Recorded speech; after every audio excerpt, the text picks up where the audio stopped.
सलाम आदाब। मैं हूं आपका दोस्त जाहिद। आप देख रहे हैं डेली हिंद। आज मैं आपको परफेक्ट एग्जिट पोल बताने जा रहा हूं कि कौन सी पार्टी कितने सीट जीतेगी। खास करके मैं AIMIM यानी कि ऑल इंडिया मजलिस इत्तेहादुल मुस्लिमीन के बारे में बताऊंगा कि उनके पार्टी के कितने सीट जीतेगी।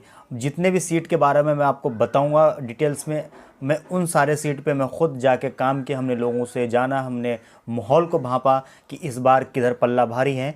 उन्हीं सीट के बारे में मैं आपको बताने जा रहा हूं। तो चलिए वीडियो को हम स्टार्ट करते हैं। स्टार्ट करने से पहले चैनल को सब्सक्राइब जरूर कर दीजिएगा। आप हमारे मेंबर ज़रूर बन जाइए, वीडियो को लाइक कीजिएगा। सबसे पहले मैं बताऊं कि एनडीए जो है इस बार जो है इनका कोई हिंदू मुस्लिम पाकिस्तान जो अगरम बगरम करके ये जो चुनाव लड़ते हैं, माहौल को डिवाइड करते हैं, एक सांप्रदायिक माहौल बनाते हैं, उस तरीके से जो है इस बार कोई हवा नहीं चली। इस बार जो है मुद्दा था रोज़गार का मुद्दा था, लोगों का दो वक्त रोटी कैसे कमाया जाए उसका मुद्दा था, और वही मुद्दा बिहार में चला है। ख़ास करके मैं बताऊं, कभी भी जो है बिहार में हिंदू मुसलमान का माहौल नहीं बन पाता है, क्योंकि बिहारी को लोग बुर्बक बोलते हैं, लेकिन ऐसा नहीं है। हम कहते हैं कि बिहार के लोग बहुत समझदार होते हैं और समझदारी से काम करते हैं। जिस तरीके से अगर आप देखें कि दूसरे राज्य में हिंदू मुसलमान का जो कार्ड खेला जाता है वो सक्सेस रहता है, लेकिन बिहार के अंदर जो है कभी भी हिंदू मुसलमान का कार्ड सक्सेस नहीं हुआ है। जिस तरीके से कभी भी किसी स्टेट के अंदर चुनाव होता है, किसी भी स्टेट के अंदर चुनाव होता है, तो वहाँ पे कहा जाता है कि हिंदू खतरे में आ गया, पाकिस्तान थर थर काँप रहा है, तरह तरह की जो झूठे अफवाह हैं वो फैलाई जाती है। लेकिन बिहार में आपने कभी नहीं सुना होगा कि हिंदू मुसलमान का यहाँ पे माहौल बना है कभी भी। तो यहाँ पे जो है इस बार भी हिंदू मुसलमान के जो माहौल क्रिएट करते हैं जो भी पार्टी, वो इस तरीके से माहौल क्रिएट नहीं कर पाई थी। तो यहाँ पे जो मुद्दा था वो रोज़गार का मुद्दा जो है, रोज़गार, हेल्थ, शिक्षा, ये मुद्दा जो है काम किया और लोग उस पे ही वोट किए। तो इसमें जो है कुल मिला के अगर हम देखा जाए, अमौर में जो है अख्तरुल ईमान आपको मालूम है कि प्रदेश अध्यक्ष हैं बिहार के MIM पार्टी से। तो ये जो है चुनाव भी लड़ चुके हैं MP के, तो वहाँ पे भी काफ़ी अच्छा इन्होंने वोट लाया था। तकरीबन 3 लाख के लमसम में इन्होंने वोट लाया था। तो इनके जो है मजबूती काफ़ी ज़्यादा है इनके विधानसभा के अंदर, जबकि ये पूरे स्टेट लेवल पे हैं। तो जाहिर सी बात है कि इनके जो अपना विधानसभा से जहाँ से ये बिलोंग करते हैं, तो वहाँ पे इनकी काफ़ी ज़्यादा पकड़ है। तो ये भी सीट जो है MIM पार्टी जीतती हुई दिख रही है। हम आपको फाइनल एग्जिट पोल बताते हैं कि बिहार में किसकी सरकार बनेगी। आपके माइंड में होगा, आप देखिए 2015 में जो है क्या हुआ था कि एग्जिट पोल पूरा का पूरा गलत हो गया था। 2015 में किसकी सरकार बनती दिखाई जा रही थी, भाजपा की सरकार बनती दिखाई जा रही थी। लेकिन क्या हुआ 2015 में, हुआ उसका उल्टा, सरकार बन गई महागठबंधन की। हालांकि फिर बाद में नीतीश कुमार भाजपा में चले गए, तो उनकी सरकार भाजपा के बिहार में बनी। लेकिन जो एग्जिट पोल है वो एग्जिट पोल नहीं था, सिर्फ एग्जिट पोल था। एग्जिट पोल वो रिजल्ट के बाद ही पता चला। तो हम यहाँ पे जो आपको एग्जिट पोल बताने जा रहे हैं, इसमें से एनडीए जो है तकरीबन 111 सीट यहाँ पे एनडीए जीतती हुई दिख रही है। वहीं पे हम महागठबंधन की बात करें तो वो 119 सीट जो है यहाँ पे जीतती हुई दिख रही है महागठबंधन। उसके बाद हम बात करते हैं एलजीपी की, तो एलजीपी एक है। और ऑल इंडिया मजलिस इत्तेहादुल मुस्लिमीन के बारे में हम अगर बात करें तो वो 7 सीट कन्फर्म यहाँ से बिहार से जीत रही हैं, जिसमें कि 95% जो है चांसेस हैं ऑल इंडिया मजलिस इत्तेहादुल मुस्लिमीन ये सीट जीत जाएगी। उसके बाद हम अदर की बात कर लें तो अदर में जो हैं जो छोटे छोटे पार्टी हैं वो सब मिला करके अगर हम बात करें तो यहाँ पे 4 सीट जो है जीतती हुई दिख रही हैं। तो अब एक चीज़ आप बताइए कि यहाँ पे जो है बहुमत के लिए कितने सीट चाहिए किसी को सरकार बनाने के लिए। तो यहाँ पे अगर MIM 7 सीट यहाँ से निकालती है, तो जाहिर सी बात है कि महागठबंधन को MIM की ज़रूरत पड़ जाएगी। MIM के हाथ में सत्ता की चाबी होगी। जिस तरीके से बीजेपी का बी टीम बताया जा रहा था ऑल इंडिया मजलिस इत्तेहादुल मुस्लिमीन को, अभी यही ऑल इंडिया मजलिस इत्तेहादुल मुस्लिमीन काफ़ी बड़ा भूमिका निभाने जा रहे हैं बिहार सरकार बनने के लिए। उसके बाद जो है अदर में बताए, अदर में 4 हैं। 4 में क्या नाम है, जो पार्टी हैं वो रख लीजिए, जो निर्दलीय वगैरह हैं, अगर वो एक आध सीट निकाल लेते हैं इधर उधर से, कुछ जितने भी बिहार में 243 में से, तो यहाँ पे ये 4 होते हैं। अगर हम इसकी बात कर लें, अगर ये दो अदर से 4 नहीं निकलता है और MIM पार्टी यहाँ से सीट निकालती है, तो जाहिर सी बात है कि महागठबंधन को ज़रूरत पड़ेगी। और ज़रूरत पड़ेगी तो इनके पास कांग्रेस के लोग हों या RJD के लोग हों, उनको ऑल इंडिया मजलिस इत्तेहादुल मुस्लिमीन के पास आना ही पड़ेगा। जब वो आएगा तो ऑल इंडिया मजलिस इत्तेहादुल मुस्लिमीन अपनी मांग रखेंगे कि हमारी जो मांग है वो उसको आप पूरी कीजिए, तब जाकर हम आपके साथ सरकार बनाएंगे, हम आपको समर्थन देंगे। तो इससे देखिए, ऑल इंडिया मजलिस से इत्तेहादुल मुस्लिमीन का ये नहीं कि हम किसी भी स्टेट में हम चीफ मिनिस्टर बन जाए, किसी भी स्टेट में हमारे मंत्री बने, हमारे केंद्र में मंत्री हों। ऑल इंडिया मजलिस इत्तेहादुल मुस्लिमीन ऐसा कभी नहीं चाहती है। हमने उनके जो बड़े बड़े जिम्मेदार हैं उनसे भी मैंने बात करी, पार्टी के बड़े बड़े लोग हैं उनसे भी मेरी बात होती है। उन्होंने बताया कि हम ये चाहते हैं कि पूरे हिंदुस्तान के अंदर मुसलमानों का जो हक है उसे हक मिले।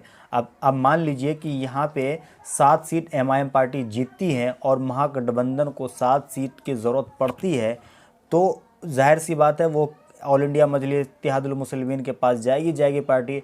और जब ऑल इंडिया मजलिस इत्तेहादुल मुस्लिमीन के पास वो पार्टी जाएगी तो ऑल इंडिया मजलिस इत्तेहादुल मुस्लिमीन कहेगी कि आप हमारी जो भी मांग है उसको आप पूरी कीजिए, तो हम आपको समर्थन देंगे। और चलिए हम आपको बताते हैं कि एमआईएम ऑल इंडिया मजलिस इत्तेहादुल मुस्लिमीन कितनी सीटों पर पूरे बिहार के अंदर जहाँ जहाँ पे पार्टी ने चुनाव लड़ी है वो कितनी सीटों पर जीत दर्ज कर पाएगी। तो सबसे पहले चलिए हम आपको कोचा धाम लेके चलते हैं। वहाँ पे हमने ज़मीन पे भी काम किया है। हम आपको बता दें कि कोचा धाम के मैं 13 पंचायत के अंदर मैं गया हूँ, मैं खुद अपना वहाँ पे हमने देखा, लोगों से मिला, वहाँ का माहौल भांपा कि इस बार जो है कोचा धाम से कौन विधायक बनने जा रहे हैं। तो कोचा धाम में जो हमने करीब करीब देखा था तो वहाँ पे जो है इजहार अशफी साहब हैं, ये इनकी जीत जो है कोचा धाम से 100% तय है कि इजहार अशफी जो है चुनाव जीत जाएंगे। उसके बाद चलिए हम चलते दूसरे नंबर पे जो है किशनगंज से आपको मालूम है कि कमरुल हुदा पहले से ही एमएलए हैं और अभी जो है उन्होंने काफ़ी ज़्यादा मेहनत करी थी। हमने जब लोगों से बात करा था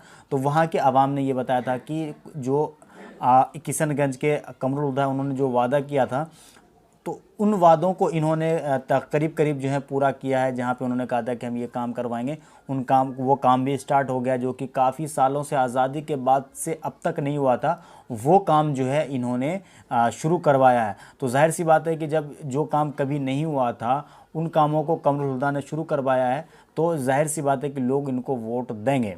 तो यहाँ पे जो है किशनगंज का जो है ये 100% जो है एमआईएम पार्टी जीतती हुई दिख रही है। उसके बाद चलिए हम आगे चलते हैं, बहादुरगंज की तरफ चलते हैं। तो बहादुरगंज से जो अंजार नईमी है, हालांकि मैं बताऊं कि बहादुरगंज में मैं गया, वहाँ पे मैंने ज़मीन पे काम किया, हमने देखा तो बहादुरगंज जो है एमआईएम पार्टी जीतती हुई दिख रही है। यहाँ पे पूरे चांस है कि बहादुरगंज एमआईएम पार्टी जीत जाएगी। उसके बाद हम चलते हैं जोकीहाट की सीट काफ़ी जो है चर्चित रहा है, काफ़ी ज़्यादा हाईलाइटेड रहा है दोनों भाई को लेकर के। एक तरफ है शहनवाज आलम, एक तरफ है सरफराज आलम। तो आपको बता दें कि शहनवाज आलम को एमआईएम पार्टी की तरफ से टिकट मिली है, काफ़ी ज़्यादा मजबूती से ये चुनाव लड़ रहे हैं, पहले एमएलए भी रह चुके हैं। इनके बारे में उनके ऊपर एक बार आरोप भी लगा था राजधानी एक्सप्रेस में सफ़र करते वक्त।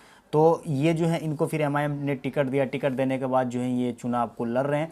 हमने देखा जब मैं उनके घर पे गया था तो वहाँ पे काफ़ी ज़्यादा आवाम खड़ी थी, काफ़ी ज़्यादा उनके पास, घर के पास जो है एक सामने की तरफ देखा मस्जिद थी। उसके बाद यहाँ पे एक बंगला टाइप का बना हुआ था, एक जो है थोड़ा सा बस स्टैंड टाइप का बना हुआ था उनके घर के पास। वहाँ पर हमने देखा तकरीबन 200 से 250 लोग तक जो है वहाँ पर इकट्ठी थी। हमने लोगों से जानने की कोशिश करी तो सब ने अपना अपना दुख बताया कि हम इस काम के लिए आए हैं। तो हमको लगा कि हम इनसे अगर पूछते हैं कि आप किसको वोट देंगे, तो जाहिर सी बात है ये कहेंगे कि भाई हम शहनवाज आलम को वोट देंगे, तो क्योंकि ये ज़रूरतमंद लोग हैं तो इनके फेवर में ही बात करेंगे। तो फिर हमने कहा नहीं, ऐसे नहीं होगा। फिर हमने कहा कि चलो हम किसी और किसी और पंचायत के अंदर जाते हैं। फिर दूर दराज गांव के इधर उधर पंचायत में गया, कभी किसी बाज़ार में गया, कभी किसी गांव में गया, कभी किसी छोटे छोटे कस्बा में गया। वहाँ पे गया, हमने देखा, हमने लोगों से पूछा कि आप इस बार किसको वोट दीजिएगा। तो ज़्यादातर जो परसेंटेज निकला है वो शहनवाज आलम के फेवर में ही निकला है। तो यहाँ पे जो है जोकीहाट जो है ये जीतती हुई एमआईएम पार्टी दिख रही है। ये सीट जो है तकरीबन 100% जो है एमआईएम ये सीट जीत जाएगी। हम आपको बता दें कि मैं 7 ऐसे विधानसभा के बारे में बताऊंगा जहां से एमआईएम पार्टी जो है पूरे चांस है कि एमआईएम पार्टी ये सीट जो है जीत जाएगी। फिर चलिए हम आगे की तरफ जाते हैं, आपको हम बताते हैं कि हम ब्यासी चलते हैं। ब्यासी से है रुकनुद्दीन है। तो ये सीट जो है 82 वाले जो हैं ये भी सीट जीतने के ज़्यादा चांसेस हैं। तो ये भी सीट जो है एमआईएम पार्टी जीतती हुई दिख रही है। बाकी और भी हैं, शेरघाटी है, साहेबपुर कमाल है, आपका फुलवारी शरीफ है। तो यहाँ पे जो है ख़ास करके जो मुस्लिम वोटर हैं उनको महागठबंधन सरकार की लगी पड़ी थी, उनको महागठबंधन की सरकार चाहिए था। तो वोट जो है काफ़ी ज़्यादा डिवाइड हो गया। आपको मालूम है कि मुस्लिम अगर कोई उम्मीदवार होता है मुस्लिम पार्टी से तो उसको दूसरे लोग वोट नहीं देते हैं, लेकिन वहीं पर मुसलमान सबको वोट देते हैं, चाहे वो किसी भी पार्टी के हों। तो यहाँ पे यही हुआ कि जो दूसरे वोटर थे उनके तरफ से वोट नहीं मिला। जो मुसलमान थे मियाँ तीन ठिया, तो मुस्लिम का वोट जो है 3 जगह पे चला गया था। कुछ एमआईएम को भी गया, कुछ महागठबंधन को भी गया, कुछ जो है क्या नाम है एनडीए में भी गया है। उसके बाद आप चलते हैं नरपतगंज है, तो नरपतगंज में जो है थोड़े बहुत चांसेस हैं कि एमआईएम पार्टी जो है यहाँ पे जीत जाएगी। और भी ऐसे आपके बहुत सारे विधानसभा है जहाँ से एमआईएम पार्टी के जीतने के चांसेस है, जहाँ पे हम पूरा कंफर्म के साथ नहीं कह सकते। लेकिन मैं जो सीट के बारे में आपको बताया हूँ यहाँ पे जो है एमआईएम पार्टी जो है जीतती हुई दिख रही है। आपको हम बता दें कि अभी एक न्यूज़ आ रही है कि अभी से ही जो है क्या नाम है, जैसे ही फाइनल एग्जिट पोल आया, एग्जिट पोल आने के बाद जो है कांग्रेस के विधायक के बारे में बताया जा रहा है कि कुछ की तैयारी चल रही है। जैसे वो आपके एमपी में हुआ था कि विधायक ही बिक गया, बेचारे इतने मेहनत करते हैं पार्टी के लोग, पता चलता है कि 1-2 विधायक चला गया किसी में तो उसकी सरकार बन गई, बेचारे के सारे मेहनत रखी के रह जाती हैं।